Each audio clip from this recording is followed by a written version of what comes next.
Вітаю! В ефірі програма «Русинська родина». Днес наша творча група зачинить свою роботу в самому центрі Вароша, де красується єдиний пам'ятник в Ужгороді, який лишився без змін з часу його встановлення – пам'ятник Євгену Фенцику, русинському священику і культурно-політичному діятелеві. Хто такий Євген Фенцик і які його заслуги перед нашим народом, позирайте далі у програмі. Євген Фенцик родився 5 октября 1844 року у селі Мала Мартинка Березького комітата. Його родителями були Андрій Фенцик і Анна Фірцак. Ошколувався він в Ужгородській і Сатмарській гімназіях. Кончив богословський факультет Віденського університету. У період ошколовання участвував у роботі просвітительських рукошу слов'янських студентів. Іменно тоді, аби обстатися інкогніто, він узяв псевдонім Владимир. За файну роботу на пути слов'янського ренесанса Фенцик був награждений 32 золотими коронами, котрі йому преміював незнаний меценат. Якщо ми говоримо про Євгена Фенцика, то це така постать в нашій історії Закарпаття дуже інтересна і дуже важлива, тому що це, за оцінками таких фахівців у сфері історії, це один із останніх тих людей, яких називають будителями. Говорити про Євгена Фенцика, то з одного боку це простий сільський священник, яких було на той час много, і які кожен з них пробував писати. Біографія його теж вроді би проста. Син священника. Учився у Ужгородській і Сатмарській гімназіях, кончив Віденський університет, почав писати, печататися у журналі «Світ», далі «Новий світ». Ну, а тут якраз починається вже те, що робить Фенцика, виділяє його між другими русинськими писателями, між другими будителями, просвітителями, тому що він, коли не було ні одного журнала, коли русинська періодика була закрита вся, у 1885 році відкривать журнал «Листок». Євген Фенцик був членом общества святого Василія Великого. Продовжуючи традиції Олександра Духновича і Олександра Павловича, став посліднім русинським будителем. На 1885 рік зорганізував журнал «Листок».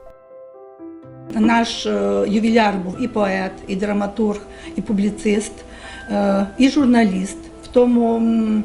В тому числі я хочу зупинитися трошечки на його видавничій діяльності, на журналі «Листок», який, перший з якого вийшов у 1885 року, і він видавався до 1903 року. Цей журнал претендує на повноту розкриття духовності Закарпаття. «Листок» фактично це був тим трибуном, в якому печаталися всі русинські писателі, де звучало русинське слово. Це був тим дзвоном, який чули всякде на Подкарпатті. Маємо в «Листкові» новини з цілої Європи, навіть з цілого світу. Да? Кожні 2 тижні. Новини досить цікаві, такі інтересні. Як це мало бути? Він мав збирати, підписувати газети. Вони мали до нього приходити. Він мав листуватися з тими, хто писали в «Листкові». Є такий момент, мене в очі так мені кинувся, що він каже, описує в новинах, що от в Європі десь тут є електромобілі, але їздять щось там досить мало, там 15 чи 20 кілометрів. І він каже, тепер проходять експерименти над акумуляторами, да, більшої ємкості, що, можливо, машина зможе їздити 100 кілометрів і більше. І він пише, це змінить все, це буде величезний прорив, Європа зміниться. І це Євгеній Фенцик цю новину пише, да, сам описує новину, переклад, здається, в 1902 чи 1901 році. Правда, де електромобілі, да, де ми, як вважаємо, Закарпаття, що що тут таке Закарпаття, да, так як в радянські часи казали, доки не було революції, доти історії не було, правда. От і Закарпаття 900 рік, це було якраз не в Порошкові він був, а він був вже в Малому Роковцьові. В Малому Роковці видавали газету, в котрому писали про електромобілі. А там таких речей в «Листкові», в інших виданнях у Фенцика тисячі. тисячі, котрі можуть про життя в Ужгороді, що відбулося в Ужгороді, які люди були, хто приїхав, що побудували, що змінилося, що відбувається в Європі, якісь там політичні події, країни міняються, кордони, там якийсь 870 рік, да, яке листування між там імператором якийсь Фердинандом, ще якимсь другим. І це було видання, котре розповсюджувалося в Закарпатті, священники, потім люди пересказували, перечитували таке інформаційне видання Закарпаття для корінних закарпатців, для русинів. Тобто, що зовсім унікальне. Як хтось має можливість вчитися тут в університеті для молоді, для всіх, хто цікавиться історією Закарпаття, я так совітую, раджу, що до того заглянути. Це не може бути нецікаво. Це не може бути нецікаво. Це надзвичайна річ. Ми багато знаємо про світ, про Колумба, знаємо там Ломоносова, знаємо Шевченка, а не знати такі речі, котрі з життя нашого рідного краю, котрі там 150 років, 140 тому були, це людина ніколи не буде так жити, так відчувати себе, що не знаючи своєї історії. І таких людей відомих, слава Богу, що пам'ятник це залишився, що він є у нас в Ужгороді, стоїть таких відомих, як Євгеній Фенсик. Коли з'явилися нові русинські мас-медіа вже на початку ХХ століття, то у 1903 році листок мав усього, по-моєму, 25 підписчиків. І тому ясно було, що його треба закривати. Ну і тому іменно саме із листка називають Фенсика послідним русинським просвітителем, послідним будителем. Так як журнал «Листок» був писаний язичієм, то з 1891 року Євген Фенсик видавав до нього додаток на русинському язикові, який був адресований простим людям.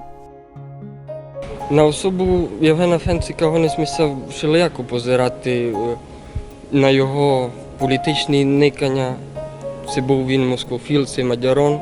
Або я думав, що маємо очистувати хоча б за тот його додаток, котрий входжував у його часопису «Листок», котрий був написаний на простонародній бесіді, і просто челядь вона була читати, котра не знала якісь там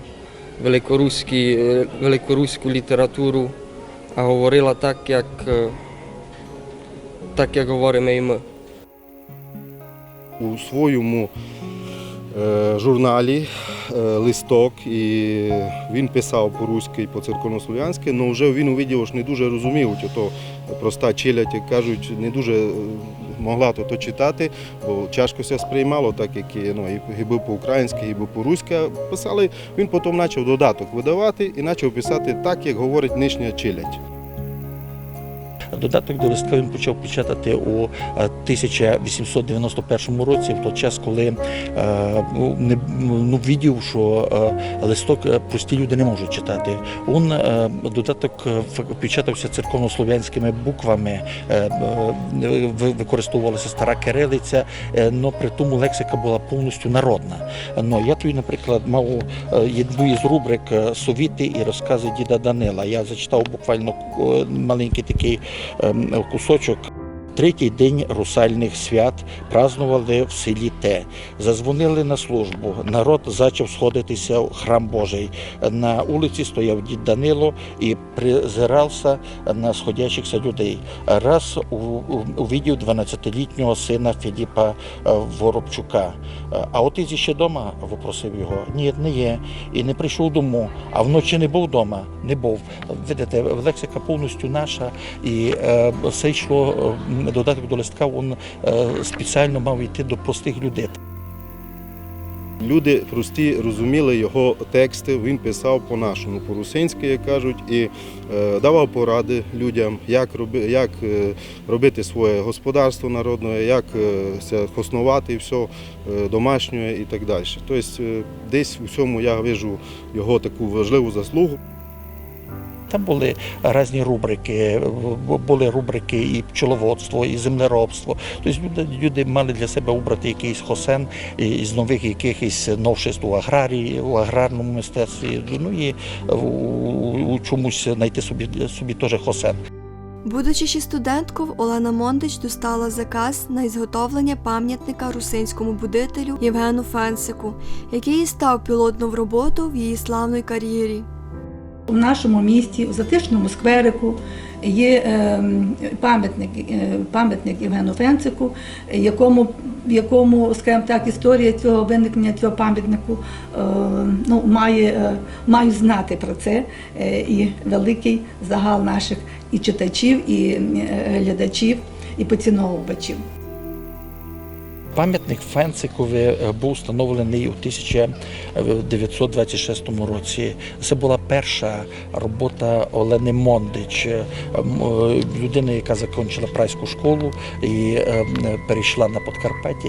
Олена Мондич на всі свої пам'ятники ставила дату встановлення того пам'ятника, коли він був зроблений.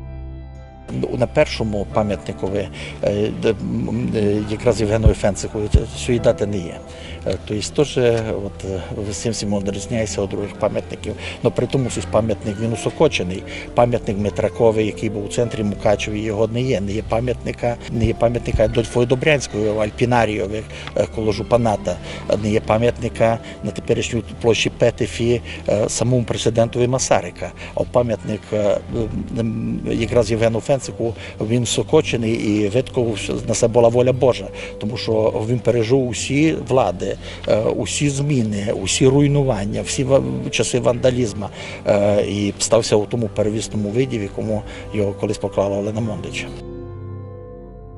Театральна площа. Під таку назву знають її жителі Варуша, його гості. І мало хто чув, що насправді наносить ім'я Євгена Фенцика.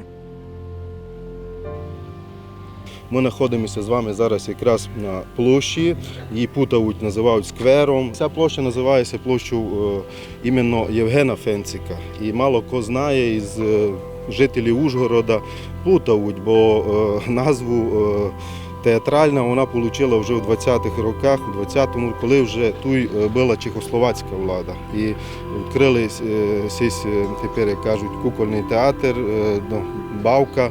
Тепер це називає ляльковий, раніше просто театр, і путають і називають площа театральна. Тому із Фенциком, саму фамілію Фенцик, вона дуже неоднозначна. Чого? З одного, що кажуть, що площа це називає, так ніхто не знає. А з другого боку, на жаль, навіть у кругах, скажімо так, ошколованих людей високої школи, що се вчили в університетах, путають із прізвищем Стефана Фенцика. Ще одне, що можу повісти про Фенцика, рахують, що він перший навернув стару назву столиці Подкарпаття Ужгород. 1865 рік він пише стих Ужгород, а в 1879 році у Львовській газеті «Слово» печатається «Покорення Ужгорода», драма Фенцика. Дякуючи Фенцикові, де вже в назвах звучало Ужгород, а це у час такої тотальної мадяризації, воно було дуже знаково. Коли вбивали наші назви, які ще існували по селах, і обмінялися на мадярські, то він наоборот навертав стару назву Унгвар, міняв на Ужгород. По конченню науки Фенцик вернувся на Подкарпаття. 1869 року був посвячений в священники. Служив у селах Люта, Бугаревиця, Буковець, Дусино, Порошково. З 1894 до 1902 року служив у селі Великий Раковець. Коли він вже в Раковцеві був, то він видить, що для наших дітей треба учебники. Учебники мають бути максимум по-русинськи. Ну і само собою тут язичя теж зіграло своє, тому що писав він їх язичієм, або хуснувати їх в школі можна було. Тут якраз і пригодилися його універсальні знання, тому що академічні знання, тому що Фенцик тут пише і граматику. Я теж взяв граматика і арифметика в пользу учащихся. Він пише історію, він пише біологію, він пише хімію, фізику. Тобто, навіть тепер спеціалісти, які беруть ті учебники, вони не знаходять у них якихось із'ян. Його не назвеш якимось дилетантом, який азів не знає. Все для школи, народної школи, вони були повністю приємлемі. фактично думка така складалася не про Фенцика, а про многих наших священників, що вони були якісь недоучки. Ці люди мали академічні знання почти всі. Десь вони доучувалися, закінчили європейські вузи. От Фенцик безпосередньо Віденський університет. Євген Фенцик був знаним просвітителем, педагогом, публіцистом усього слов'янського, що се одобразило у його многогранному наслідствові. Народолюбець, патріот. Ціле життя працював для свого народу. Він є, можна сказати, постаттю такого європейського масштабу. Те, що ми називаємо сьогодні європейське, це у нас в Закарпатті, і один з таких визначних письменників. Зготовлен з дерева, он с секирой, дебелой плотника рукой. С любви распят на нем невинно, страдалец первый и святой. Вкопан он в землю на Голгофті, и вновь найден мир обновил. Он душу, сердце, мысль и волю, любви и правде научил. Мир воздвигал себе на память ряд пирамид и статуй тьму. Днес оперы, театры ставят, чтоб эру прославить свою. А Бог в ничтожном угле мира лишь кусник древа водрузил, и тем статуи, пирамиды, театры, оперы затмил.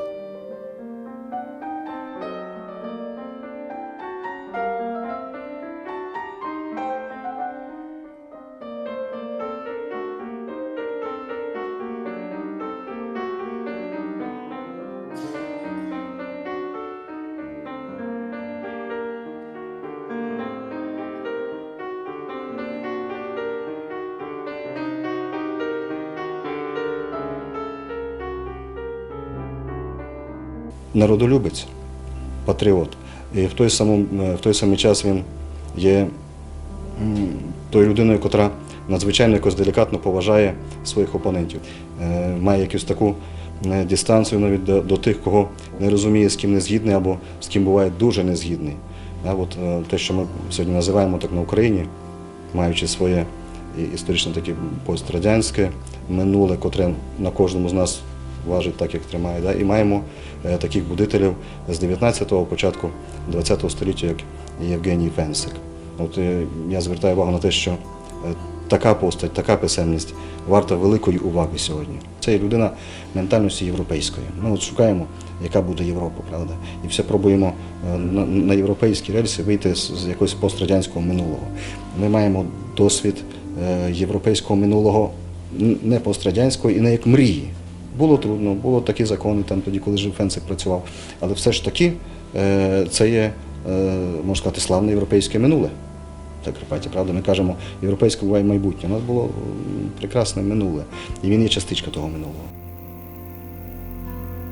Такою є постать Євгена Фенцика, будителя й пророка свого народа.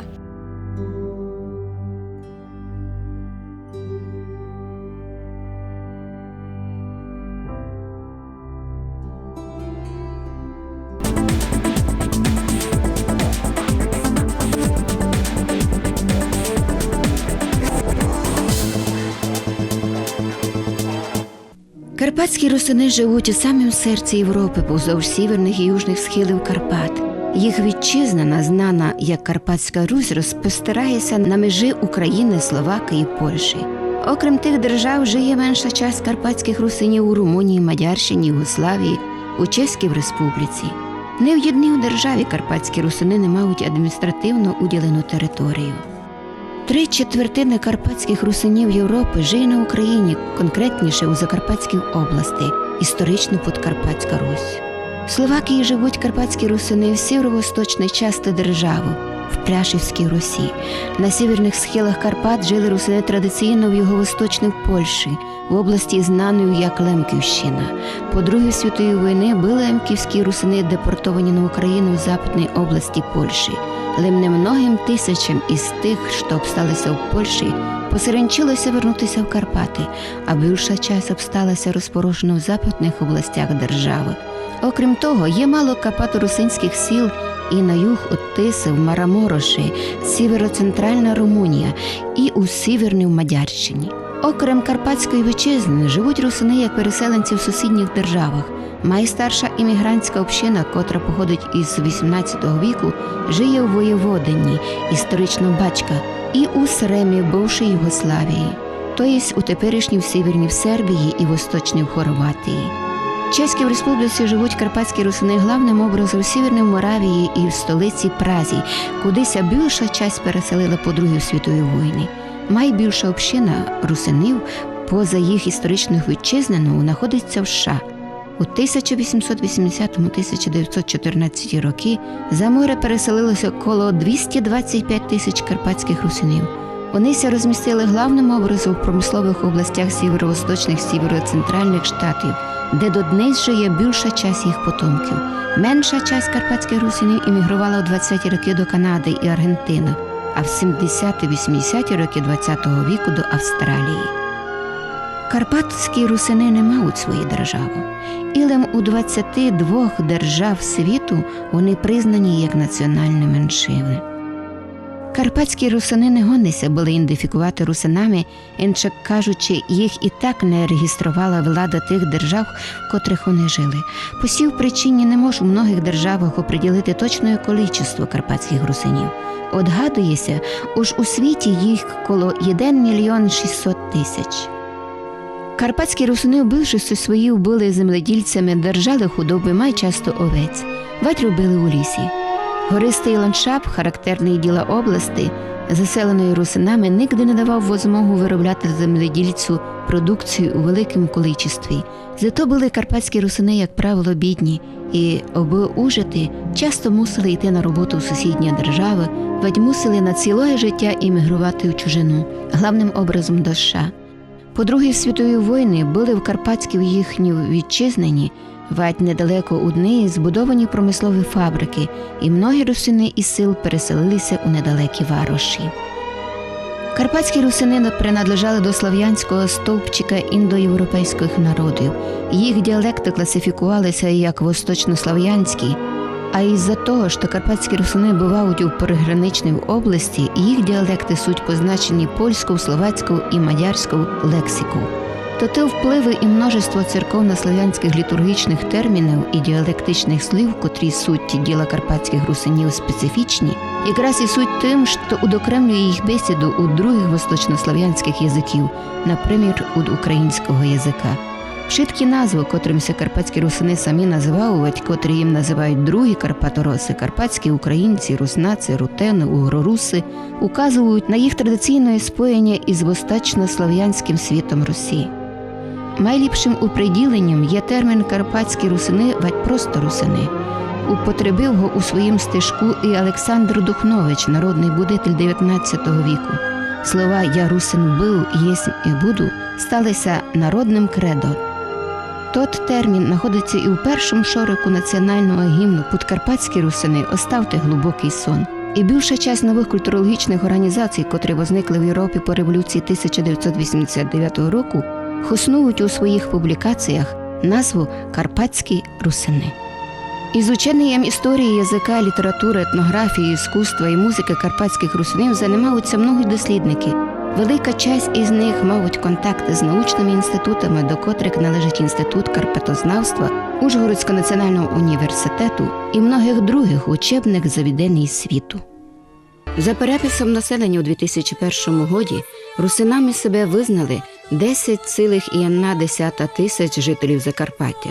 На нинішній час у нашій області зареєстровано 9 русинських громадських організацій.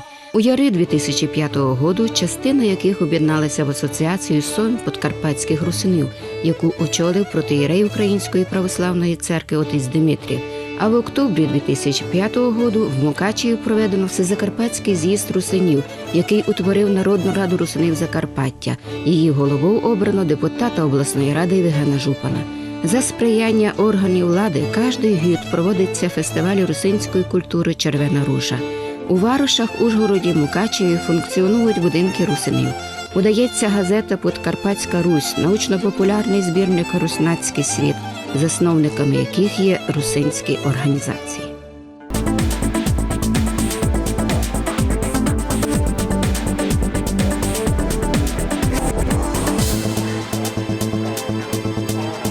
вами була Русинська Рудина і я її ведуча Юлія Шипович. До нових зустріч!